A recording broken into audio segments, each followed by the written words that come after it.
嗨，欢迎来到九九的沙巴漫游频道。那最近真的很多人都在问这个沙巴的第二家园哈。沙巴内阁呢是已经批了这个签证的，但是呢，它具体细则还没有出台。有一个东西是比较肯定的，就是必须要来这边买房。那很多人就听到买房就说哈，买房我嗯要买什么房？在哪里买？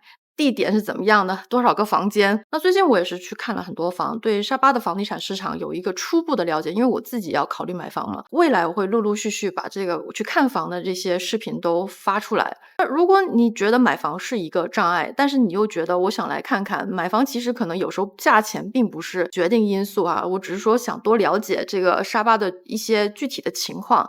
那还有一种签证也是非常非常受欢迎的，就是学生签。为什么沙巴这边这么多的韩国人来呢？他们很多都是学生签，然后妈妈是办的陪读签，就是我之前这支视频曾经讲过的这个陪读签。那学生签能学什么呢？那第一个就是语言。那沙巴也是跟香港一样啊，都是曾经的英属殖民地，所以这边的人民的英文水平其实是蛮高的。就包括我送小孩去学校的时候呢，就能够听到华小里面的学生之间的对话，很多都是用英文的。我当时还蛮吃惊，因为华小是用全中文教学的。那我自己的感觉呢，就是说会中文的人口大概是在30%以上，那会英文的人口呢更高，在80%到90%，所以基本上你用英文是可以行走整个沙巴没有任何问题的。就算有一些本地人他不会讲英文，但是他也能听得懂。除了学语言之外呢，其实还有一些3到6个月的短期课程，或者是你要3年的这种设计类的课程，或者是音乐课程。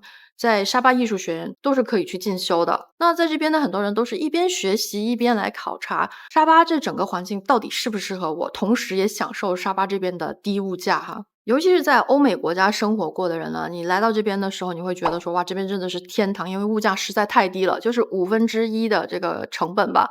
那我算了一下我们自己家庭的支出，每个月是省了大概1万多美金出来。那一年算下来的话，我在沙巴生活一年就等于省出来15万。那15万美金的话，就能在沙巴买一套房了。所以这只是省出来的钱啊！你想想，如果我要在美国赚15万的话，我至少得赚30万才能省出15万。那这集后面的部分呢，是我在跟沙巴艺术学院的杨校长聊天的时候，然后我发现说他这边有非常多的有用的资讯，然后我就问他说可不可以录下来分享给大家，然后他也说没有问题。而且我才知道说，原来他们一直也有在办夏令营和冬令营。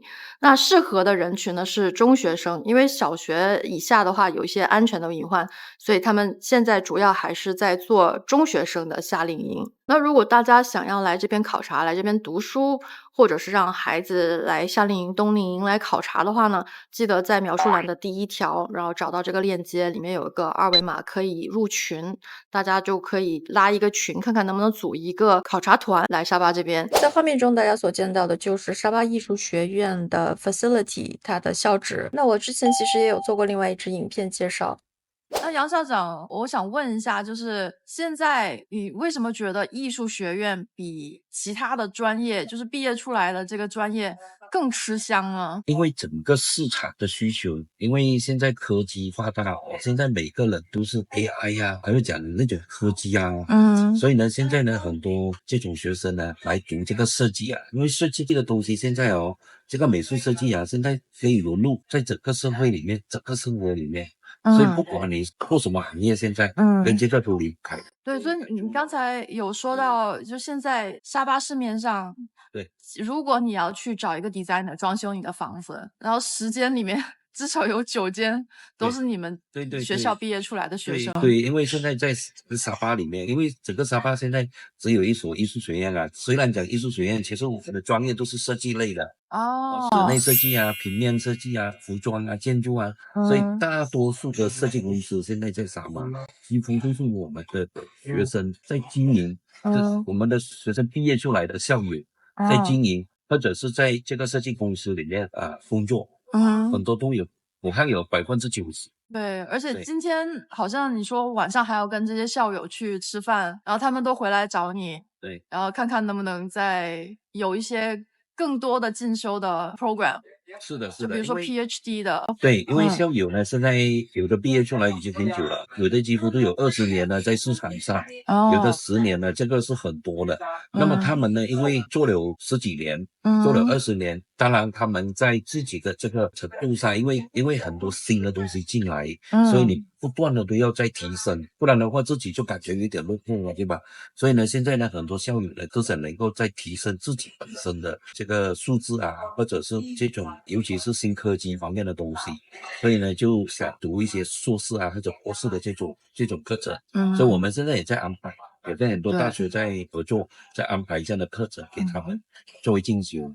所以现在就是说，只要是沙巴艺术学院毕业的学生出来，几乎就是供不应求。你想回聘他们都很难，他们都要出去，因为钱比较多嘛。也很难讲的这个东西呢，可能就是外面需求很大，甚至我们自己学院想找一个这个in-house designer 都不容易，他们全部都想要出去，对，去外面闯的，去外面闯。对，当然也有留下来的，也会有，但是我们也是鼓励他们留在学院里面工作一段时间，他们还是要出去的。对了，对啊，我觉得真的是，我都没有想到说，其实艺术学院毕业出来的学生这么吃香，很吃香，就比什么工商管理啊，然后学什么programming 啊，对，都要多人邀请。对，因为现在几乎设计方面的东西，其实在整个生活上都需要的，不管你是什么行业，它都需要。对，所以非常的吃香。对，跟以前不一样了。对，其实我是在想哈，就 AI 是能够替代很多东西，就比如说你要画图纸的话，AI 可能能够帮你一下子出很多张，但是真正你从图纸到就是实际上你要把它变成一个现实的东西。这个还是需要经验，对，还有基础，还有基础重要。因为你虽然 AI 可能是一个科技，我们一直都是认为，这种科技的东西，甚至以前没有电脑嘛，对不对？或者是电脑，其实就是一种工具。那么你 AI 也是软件的其中一部分。那么你如果没有这个基础的话，没有这个美术设计的基础的话，就算 AI 给你你也很难去把它表达出来。对，你没有这个欣赏鉴赏的能力，对，分辨的能力。因为这个毕竟它只是一个技术，一个 technology。那你如果没有 art and design 的叫美术设计的背景的话，那就算这个很高科技的东西给你，你可能做出来的东西都是他们想象中那么理想的东西。你必须还要有这种 knowledge 那个知识。好，就是现在沙巴艺术学院有多少个 major？我们沙巴艺术学院其实是5个 major，5个主要的大专，就是室内设计、平面设计。现在的平面设计，我们以前就做 graphic design，但是现在做 visual communication，就视觉传达，其实是一样的东西。然后一个就是建筑 architecture， 那还有 fashion design。还有一个 music study，music study 现在我们有在讨论哦，可能这个 music study 我们可能会把它改名成为叫做 music performance， 更直接，所以 music performance。所以我们目前有5个专业，但是我们有很多 short courses 是短期的这个课程。短期课程是什么呢？就我们有可以提供3个月的、6个月的、1年的这种短期课程都可以，都可以，因为有很多在职的工作人员，他们想要提升，就好像我们的校友啊，他可能工作一段时间，他可能对某一些科技的东西，他可能又那个年代可能没有啊，那么现在有新东西很多，那么他也要提升啊，所以他可以回来学院再继续深造。那么这继续深造呢，他可以拿短期课程，比如说1个月的一个软件课程，或者是3个月的。那么他们不一定是白天，他可以晚上。对，他可以像我就很想去上那个3D 的那个课程，因为有3个不同的 software 可以学嘛。对，那个是我一直很想学，但是我知道自学可能花的时间，因为我也不知道从哪个地方开始。自学是可以，但是真的你可能你还是有一些老师来指导，就指导是更好的，引导你。那个时候比较快。自学当然会比较慢，可能也会你慢慢会摸索出来，但是那个时间可能很长。对，像这种就是 short course， 我可以申请学生签嘛，就是在沙巴这边留下来一段时间，不要就是说老进出沙巴。你是说国外的学生？对，国外的学生可以，我们可以作为那种 mobility program， 就是短期课程。短期课程我们也可以做学生签，对，因为很重要，就是说现在很多人想过来，但是他不知道以什么样的方法。没问题，这些都可以的，短期间也可以，就是短期课程3个月、6个月，其实我们可以帮他们申请，也没有问题。那比如说3个月的完了，然后呢，我想再申请一个，那我是要重新再申请学生签吗？还是可以？如果他是签证到期了，他还可以继续，那这些都是可以安排的。对，是不是很便宜？就是学生签的话，可能也就几百马币。真正还给政府的也就几百块钱。但是有一个帮忙的，就对是有个手续费啊，还有一些费用，大概也就是1-2千块钱就可以做好。而且课程大概也就几千马币这样。对。那其实等于说是留下来最便宜的方法了。也不用说是买房，因为第二家园还没出来嘛。对，学习签是可以的。对，所以像我的话，就是来了之后，我是先办的陪读签。然后呢，我在这边把所有的医疗的东西，就比如说眼睛刚刚做完手术2天，我现在，然后好多东西，我觉得马来西亚比美国要好太多了。可能很多人可以就像我一样，来了马来西亚之后呢，就在你这边就修一个短期课程，比如3到6个月。对。然后感受一下这边的生活，然后再来决定说要不要去办第二家园。对，因为我们马来西亚的费用比较低。费用特别低，但是费用低不表示说它不好对。那比如说，如果我来了之后，我没有去课堂上课，它有 online 的这种，我们也是可以做 online。可以做 online， 可以做 online 的，但是它是说你能够来就现场，如果不能够来就 online。那很好那非常非常 flexible。对，可以安排的，因为现在的教育跟以前不一样。对，现在教育是很方便的。那太棒了，尤其是疫情期间，我们都是做 online 的嘛，所以现在就变成是一个趋势，是 online 的趋势。所以就算 online 的也可以申请学生签。online 的申请签是可以的，也可以的，但是其实你 online 就不需要学生签了，因为人不用来了嘛，对不对？对。但你人需要来了就办学生签嘛。对。但是还是希望大家来这边能够感受一下这边这个物价。所以我也是鼓励那些学生或者是说现在在读的学生，他可以趁这个寒暑假的时候来这边感受一下。真的耶，无论什么年龄都可以哈。对，他可以在寒暑假的时候来感受1个月，或者半个月，或者1个学期都可以。因为你请假最少有2个月时间嘛，对不对？对，你可以去面待2个月，然后感受一下。有很多人问就是夏令营，但是小孩子可能中学生。你感受了完了以后，如果对这个地方感兴趣，如果觉得这边生活很适合，那他以后读完以后还可以来这边深造啊。对啊，哇，太棒了，对吗？就是这个夏令营的 program 你已经有了。我们是有的。我们可以定制，可以就是说对方的要求。比如说很多学校它有要求，比如说14天的、20天的，甚至更长时间的，然后它可以设定要帮他设置哪一些东西，比如说来同时学习语言，同时来感受这里的文化，对吗？然后我们可以把它结合起来呀。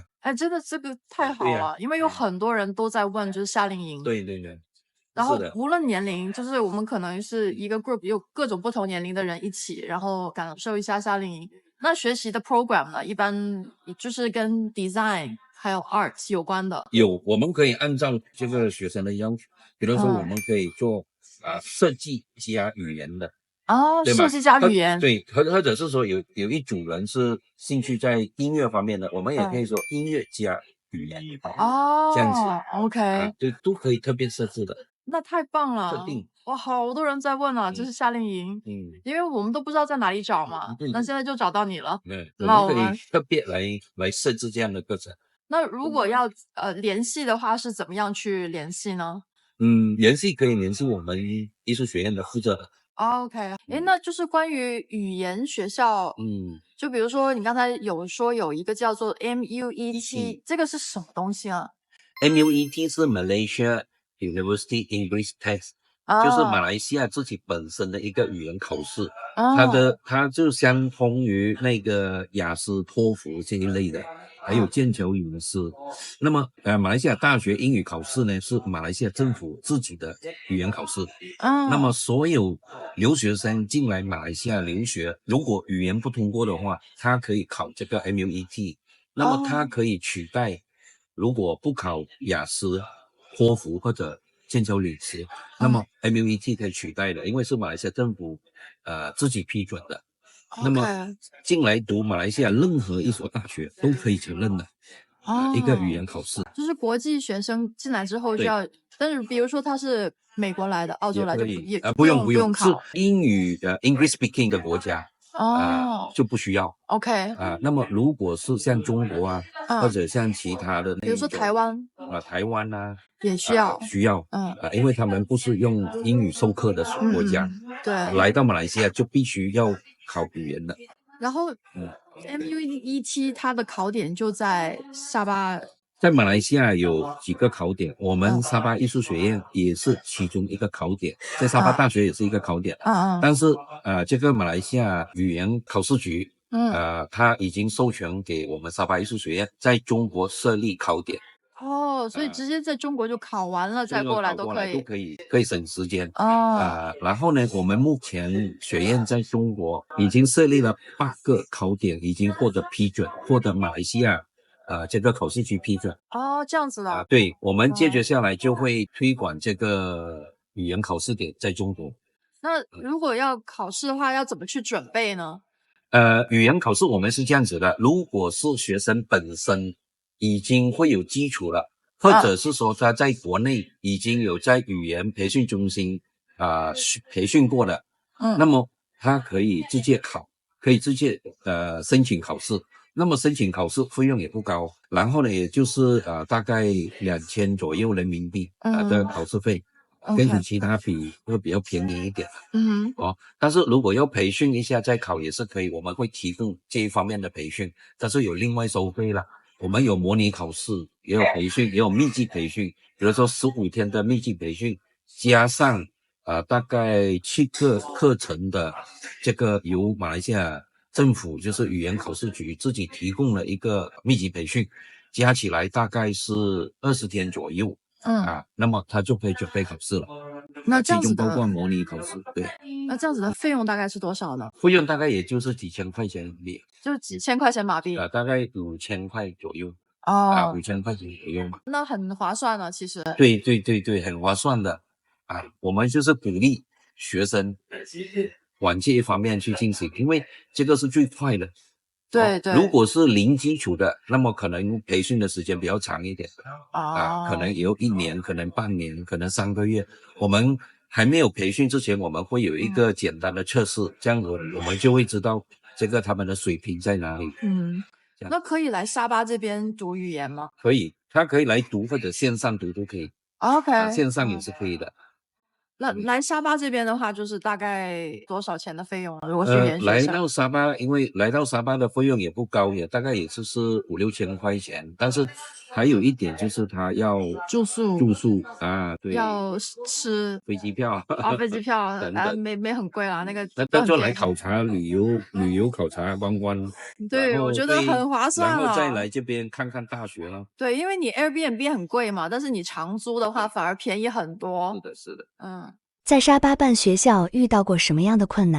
在疫情的时候呢，我们还是线上，我们有继续，但是老师就不能来，全部在家。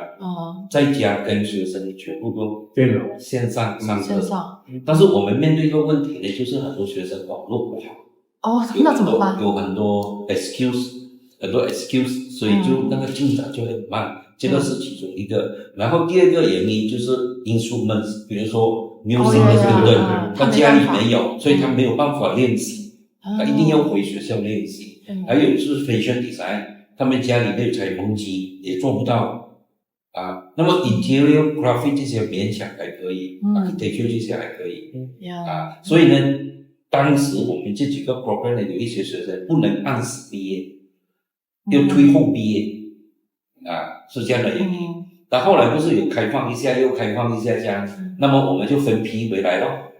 分批回来慢慢的调整慢慢调整。当时政府也是有限制每个学院不可以100%的学生回校，只能够分批对啊，因为怕人潮太多了所以当时我们也是受到影响。对。然后另外一个最大的影响就是学生没有钱还学费。那怎么办？免掉免学费。免学费所以你去问我们的财务，那2年来我们少收有几十万的，50-60万的。所以等于说是你自己，所以我们学院自己支持他们哦，等于说是当做你自己对，因为在我们的学 account 里面就等于是微掉，等于是我们当做是奖学金哦，我们奖学金、助学金、奖学金的方式让他们完成哦，没有办法。那但是当时你也不知道什么时候这个疫情会结束。租金照还，哇，老师工资照付。全世界其实我觉得美国的话是有政府的帮助了，政府有帮很多。其实政府应该要帮助。我不是说因为我办学我讲这样的话，其实就算我不办学，我做其他东西，我一样是让政府来支持办学的人，因为实在不容易。对啊。因为本来办学的事情都是政府要做的，教育你政府要有这个责任去培养人才的，对吧？那我们私人进去做嘛，政府应该有优惠政策给我们。但没有优惠政策，照样抽税哦，照样抽税哦，税照抽。买东西还没有优惠政策，你说做旅游界的话，去开旅游公司都有优惠政策，你知道吗？买巴士都可以补贴哦。我们买巴士都没有补贴。我们有一辆小辆的15人坐的，哪里有补贴？没有的。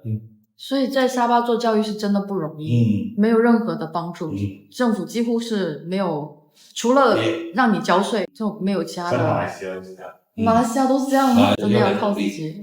所以活下来的学校都是精英中的精英，应该这样说。